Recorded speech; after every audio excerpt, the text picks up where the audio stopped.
Bir obunachimiz savol beribdilar. Va alaykum assalom. Bu dori ekinga tegsa uni ham o'ldiradimi yoki faqat o'tgami? Javob bersangiz yaxshi bo'lardi.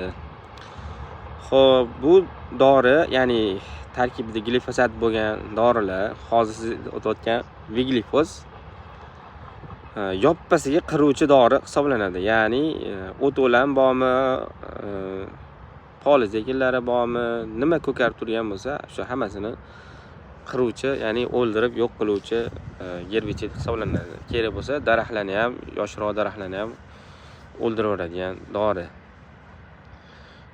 Shuning uchun buni ekin bor joylarga, ekinlarni ustiga yoki sepib turib ustidan ekin ekishga bo'lmaydi.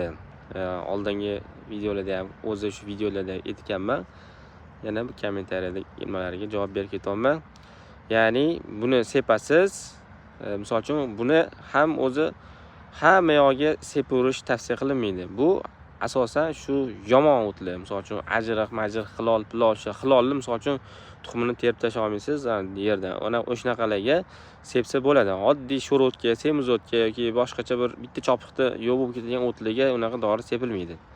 Asosan shu qamish, hilol, pilol mana shuni yo'qota olmayotganini misol uchun kutasiz, o'sadi. Bir qarich yoki o'sha o'tni eng o'zini maksimal nimasiga yetganda, misol bir qarich, ikki qarich bo'lganda yerni sug'arib turib bitta yaxshilab sepasiz. Keyin misol uchun 1 oy hech narsa qilmaysiz, 1 oy. O'shandan keyin yerni yaxshilab ag'darib, haydab, keyin ekin ekirasiz, bo'laveradi.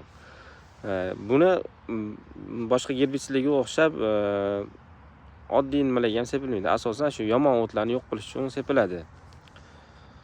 Keyin shu daraxtlarga ham, boshqa narsalarga ham iloji boricha sachratish kerak emas. Ya'ni iloji boricha degani, v общем sachratish kerak emas.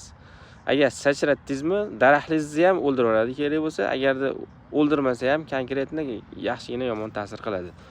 Boshqa ekin, sabzavotmi, ekinlarmi bo'lsa, hammasini yo'q qilib yuboradi.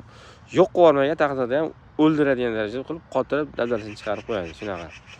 Shuning uchun buni ekin yo'q joyga sepish kerak. Ekin yo'q joyga sepish kerak, kelgan shu yomon o'tlarga sepish kerak. Oddiy o'tlarga uni sepish tavsiya qilinmaydi. Ya'ni shu yerga nima qilib, oddiy o'tlarga boshqa yumshoqroq, ya'ni dozasi pastroq bo'lgan dorilarni sepsa ham bo'ladi. Salomat bo'ling.